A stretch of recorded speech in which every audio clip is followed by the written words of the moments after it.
자, 조차가 파헤친다. 정치슈 얘기해 보겠습니다. 경성대 조경근 교수, 부경대 차재권 교수 함께합니다. 어서 오십시오. 어서 오세요. 예, 안녕하세요. 예, 화면 잘 나오고 있죠? 예.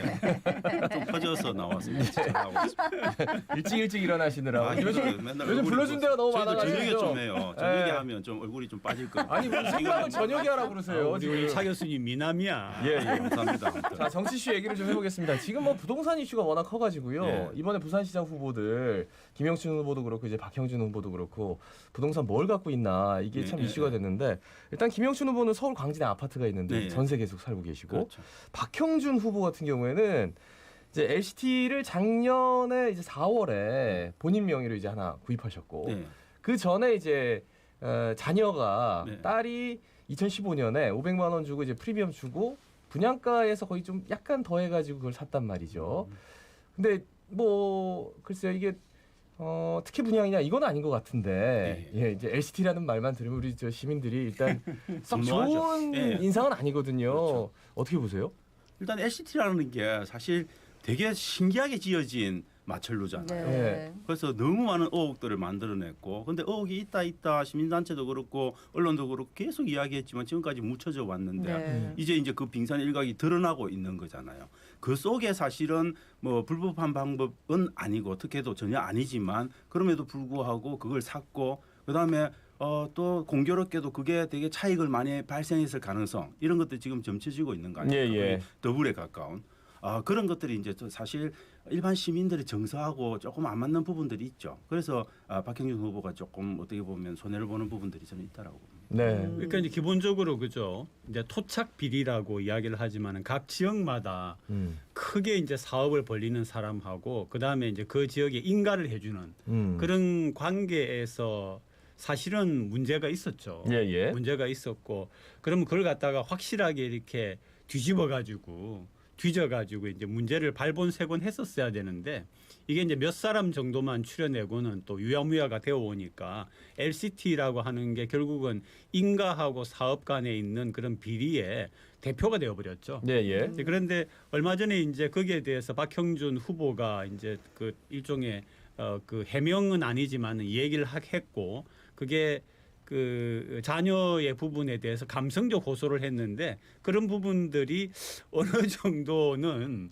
좀 그럴 수도 있겠다 해서 약간 잠잠해지고 있는 부분도 있기는 한 것 같아요. 예. 저는 근데 LCT 이 문제 이제 지금 드러난 이 문제를 어떻게 처리해 나가느냐가 저는 부산에 지금까지 존재했던 기득권 구조에 대한 메스가 어떻게 가해지는가를 보여주는 저는 저는 이제 거대한 악의 축이라고 봅니다. 그 예. 거대한 악의 축을 어떻게 무너뜨릴까에 대한 저는 하나의 시금석이라고 봅니다. 근데 이걸 교수님. 제대로 그냥 듣고 가면 저는 저 부산이 지금까지 많은 문제를 갖고 있었던 그 거대한 악의 축이 저는 그대로 존속해 나갈 가능성이 있다. 그러니까 이제 시민들 입장에서 이렇게 유권자분들 입장에서 이렇게 봐야 된다는 거죠.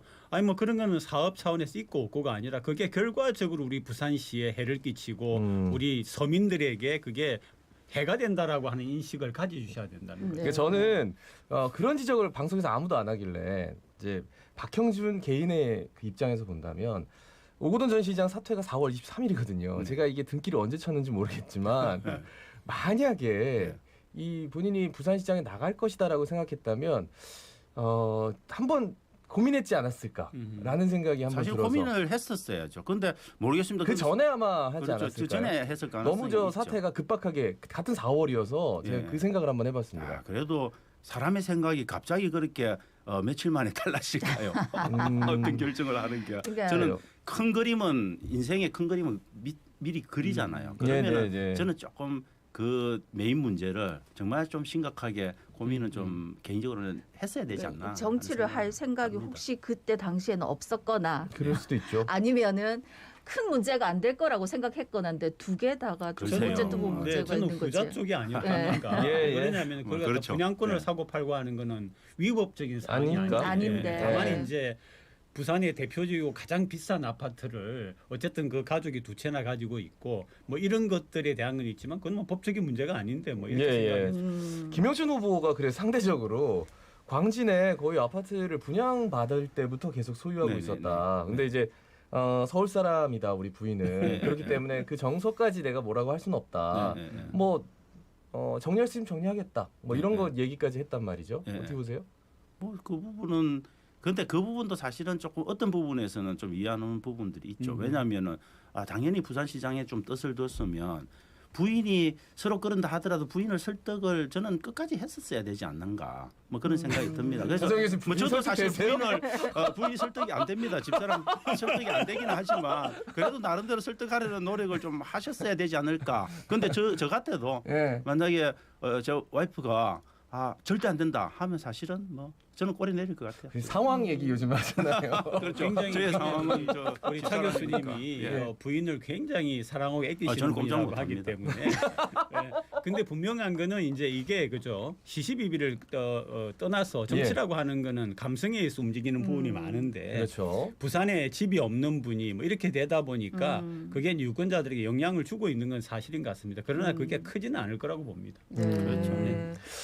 뭐 그렇습니다. 이제 두 분 다 부산시장 딱히 할 생각이 처음부터 없었지 않았나 이런 생각들을 많이 하시더라고요. 아니죠. 생각은 있었죠. 생각은 있었는데 이렇게 빨리 올 거라고 그 생각 안 했지. 문제가 그렇게까지 문제가 될까? 그리고 이게 LH가 터지면서 더 문제가 됐거든요. 그렇죠. 이게.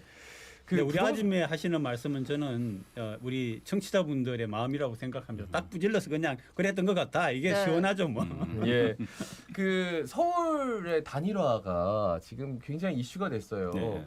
야, 이게 오세훈 후보가요. 네. 한 여론조사 며칠 앞두고 치고 그냥 올라오죠. 갑자기 치고 올라가지고 지금 뭐그 역전 3자대결에서도 해가지고 앞서고 1위 있는. 한다. 뭐 이런 네. 여론조사가 나오니까 오히려 안철수 후보는 만약에 단일화가 되면 국민의힘에 입당을 하겠다라고 네. 했는데 그 뭐 옛날부터 하지도 않던 얘기를 갑자기 지금 와서 하느냐라고 해서 일축하면서 그냥 눌렀거든요. 김종인 비대위원장이. 그렇죠. 네.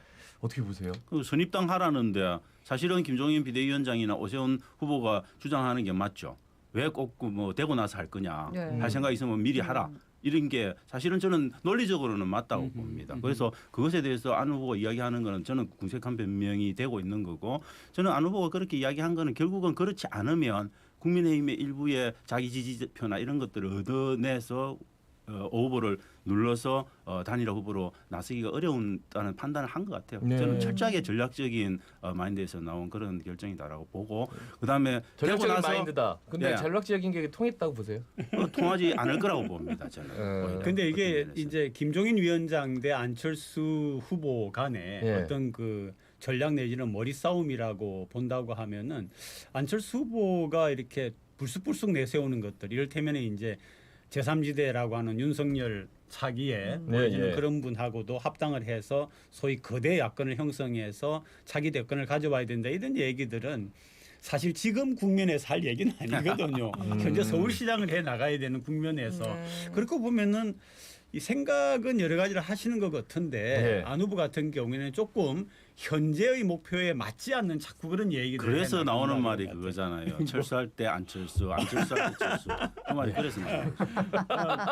그래서 그런 것들이 유권자분들이 이렇게 볼 때에도 자꾸 이제 뭔가 하는 그런 생각이 들거든요. 예, 그런 예. 것들이 이제 오세훈 후보하고의 그런 격차가 벌어지고 있고 그렇기 때문에 여론조사를 했을 때 과연 될 거냐 하는 걱정을 하는 것 같아요. 그러니까 네. 지금은 상황이 급박하지만 그동안 안철수 후보가 늘 강조했던 게 자기는 새 정치라고 했는데 지금 어느 대목에서 새 정치의 지금 완전히 모습을 건전지 다 보여주냐는 건지. 되어버렸죠. 뭐 사실 국민의 힘 속에 입당하거나 합당하겠다는 의사표현을 하는 순간 저는 안철수가 갖고 있었던 표는 뭐 저는 그 네, 나름대로의 네. 브랜드는 완전히 깨졌다라고 봅니다. 예. 이미 들어오는 순간 저는 그냥 another one, 그냥 제가 볼 때는 N+1이 된다라고 봅니다. 근데 단일화 과정이 이제 19일까지는 단일화를 할 거라고 내일까지. 생각했는데 네.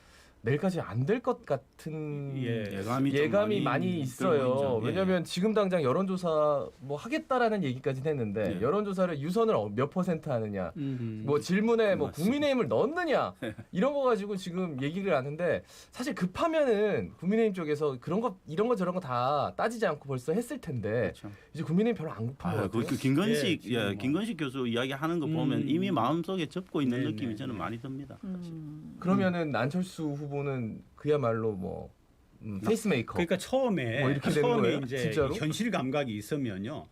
이 벌써 한 1, 2주 전부터 이렇게 되어가는 걸 보면서 승부수를 띄웠어야 된다는 거죠. 음. 입당을 하든지 아니면 해가지고 그 안에서 이번에 되면 되면 되는 대로 안 되면 안 되는 대로 또 세기를 찾아가지고 갔었어야 되는데 자꾸 이제 멀리 띄워놓고 하다 보니까 어느새 그냥 떠내려가 버리는 그런 기분이 드는 거예요. 그런 관점에서 기분이. 국민의힘이 사실 네. 기회주의적인 그런 판단을 하고 있는 거죠. 네. 근데 아직 국민의힘 입장에서도 전략적으로 계속 판단을 해야 될 거 아닙니까? 그렇죠. 본인한테 전략적인 판단이긴 한데 그건 뭐 시민적인 정서에서 보면 기회주의라고 봐야죠.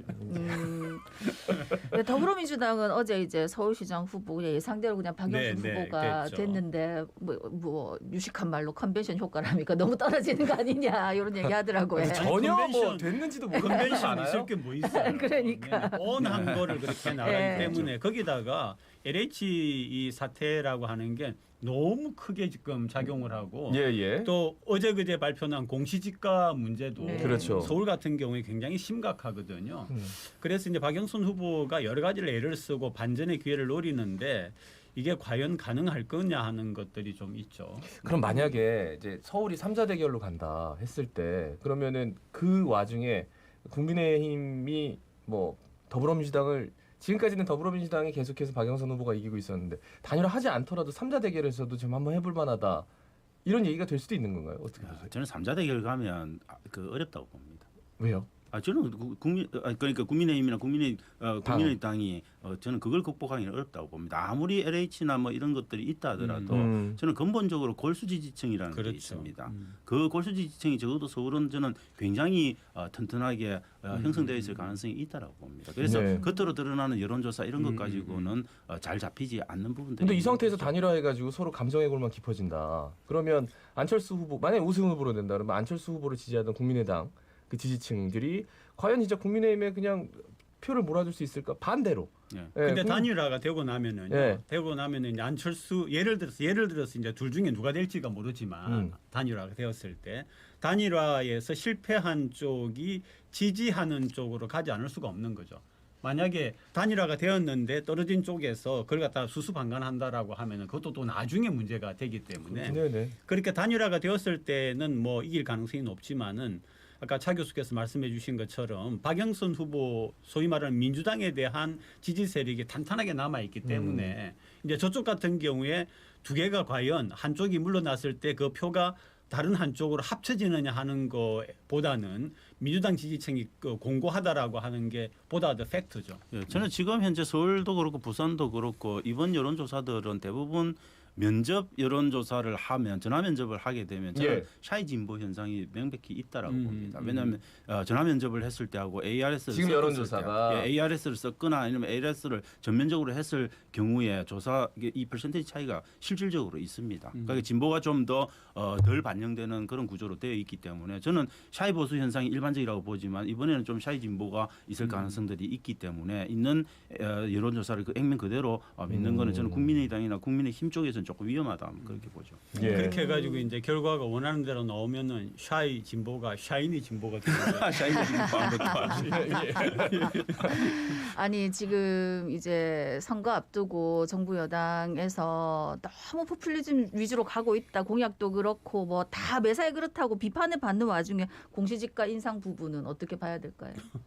정말 이거는 좀 이해가 잘 안 되는 부분이에요. 물론 예. 이제 이렇게 정치공학적으로 이야기해서 이제 부유한 층에서 세금을 많이 떼어내 가지고 예. 현재 마이너스 된 부분도 채우고 상대적으로 이제 그 서민층은 세금 부담이 좀 줄어들고 이런 부분이 있는데 그거를 아마 계산을 했을 거라고는 봅니다. 왜냐하면 이게 지금 선거라고 하는 거는 정치 세력에 있어서는 가장 큰 문제이기 때문에 근데 일반적으로 느끼기에는 이게 지금 전체적으로 중산층 이상의 사람들에게 오는 부담이라고 하는 게 너무 세기 때문에 과연 이게 어떻게 적용할까 하는 생각이 드는데 정확히는 잘 모르겠어요. 그 부분은.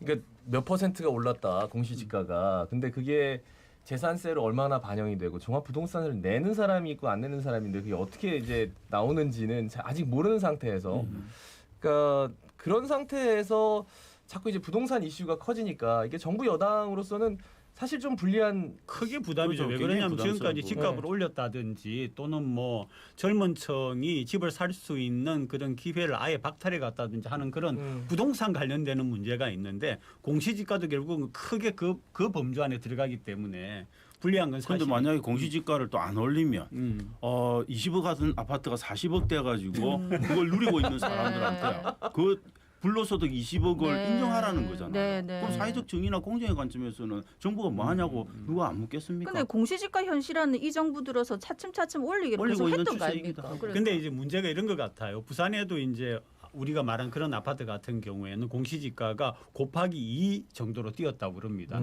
그런데 우리가 이제 전세에 대한 정책을 쓸 때에도 한꺼번에 올리는 그런 퍼센테이지를 정하지 않습니까? 네네. 한꺼번에 못 올리게 하는데 이게 지금 준비가 안 되어 있거든요. 그리고 대부분의 이제 집을 갖고 있는 분들 같은 경우는 은퇴자가 많단 말이에요. 그런 분들이 은퇴해가지고 조그마한 자금 가지고 집 한 채 가지고 살고 있는데 갑자기 세부담이 늘어나게 되니까 예, 예. 그런 부분은 조금 현 정부에 무리가 있지 않았나 싶습니다. 그렇습니다. 저는 좀 그 조절을 이 템포 조절을 예, 잘해야 예. 되는 템포 조절을 조금 못한 측면이 있다. 그렇지만 예, 예. 안 올릴 수는 없는 그렇죠. 거다. 사실 그렇죠. 공시지가가 이렇게 오를 거라는 생각은 많이 했는데 하고 있었죠. 예. 막상 이제 성적표를 받아드니까 그리고 하필 또 선거를 앞두고 이런 성적표를 네. 받아드니까 더 이슈화가 되는 것 같긴 한데 근데 이게 이번 지방선거에만 끝나는 게 아니라 대선에도 1년 뒤 그렇죠? 대선까지도 네. 이 문제는 계속 가져갈 거죠. 네. 그리고 저 한 가지 여쭤보고 싶은 게 지금 이제 민주당 쪽하고 국민의힘 쪽 부산시장 선거만 놓고 보면 좀 완전 태도가 달라요. 그러니까 중앙당까지 나서가지고 어제 저 뭐 이낙연 전 대표며 김태년 원내대표며 해가지고 전부 와가지고 LCT 앞에서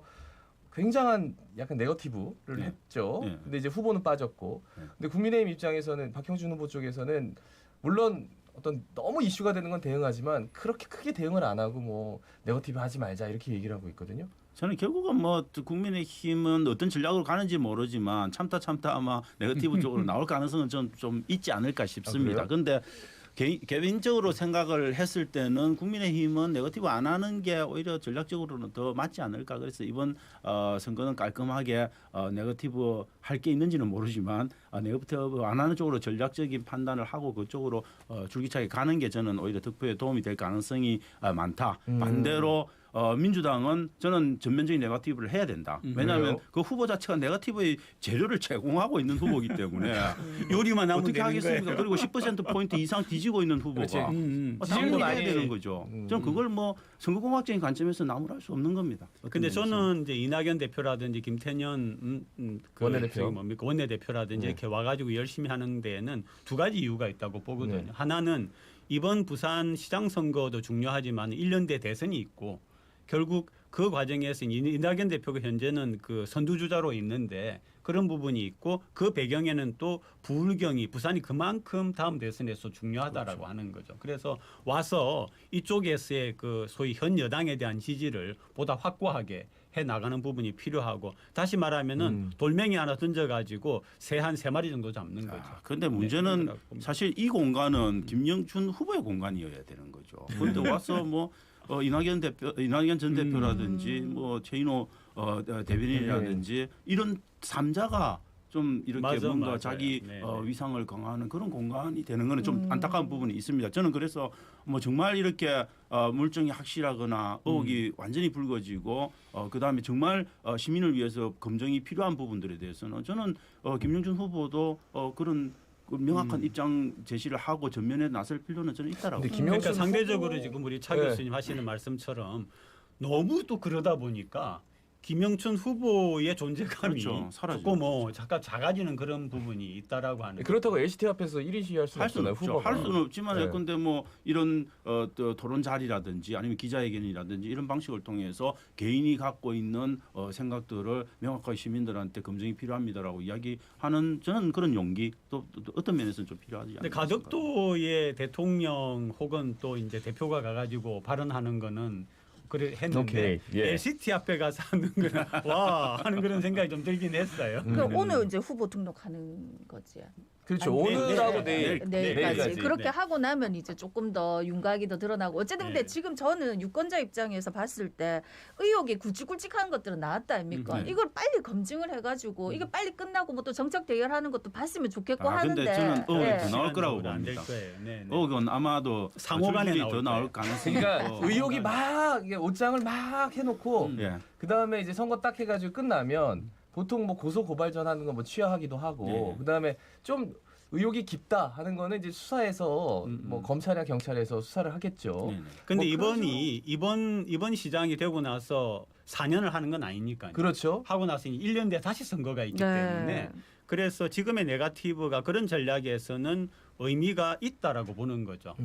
비록 이번에 누가 당선돼도 그러면 이미 지금 내놓았던 것들 1년간 다시 한번 뒤집어 가지고 예, 예. 역전할 수 있는 기회도 또 그렇죠. 있으니까. 근데 그게 저는 투표율하고 두 상관이 번째는 있죠. 1위와 2위의 차이 뭐 어느 정도나 되는지 지금까지 봤을 때 두 분이 어차피 틀리는 거 아니까 그냥 아니, 편안하게 안결을 말씀해 지금 주세요. 찍으라는 말씀. 아니 점치라는 얘기에 지금 그건 뭐예요? 못하겠습니다. 왜 예언을 그건 좋아해? 못하겠습니다. 왜냐하면 예언을 아니, 그래서 좋아하는 나중에 맞춰본 적이 왜 그거 못 찍었냐고 아니, 맞춰본 적이 없는 숫자를 이런 왜 놀리는 자꾸 재미가 내서 있더라고요. 예. 저희들의 명성에 금이 가게 만듭니다. 아유 이미 많이 틀리셨잖아요. 뭐. 맞긴 근데 했습니다. 저는 투표율이 예. 높으면은 예. 지금 야권이 유리하고 지금 오히려. 예, 오히려 아, 예, 낮으면은 탄탄한 지지층의 여권이 유리하다. 그러니까 높으면 몇 퍼센트 차. 왜 이래요 지금? 투표율은 한 45에서 50 정도 되었으면 45에서 좋겠습니다. 50이나 보세요. 되었으면 좋겠습니다. 네, 됐으면 좋겠다. 네, 네. 원래 기본적으로 이제, 저는 예. 40%는 아마 가볍게 넘을 가능성이 저는 있다라고 봅니다. 왜냐하면 아주 제일 낮을 때가 한 33에서 35% 정도 보통 보선에서 있었으니까. 예. 근데 이번 보선은 좀 스포트라이트를 받는 보선이고 1,500만이 개입하는 선거이기 때문에 저는 좀 더 높을 거고 그래서 40%는 가볍게 넘을 건데 저는 애초에 지금 이런 상황이 없었다면 아마 한 40% 중반대에서 50% 초반대 정도 형성됐을 네. 거라고 보는데 지금 조금 이런 방식으로 가면 조금 빠질 가능성이 그렇죠. 있어서 저도 한 45%에서 50% 사이 정도 아마 형성되지 않을까. 그런 재보궐선거가 근데 45에서 50이면 보수 같은 경우에 왜냐하면은 그죠? 사전 투표가 2, 3일 또 있으니까.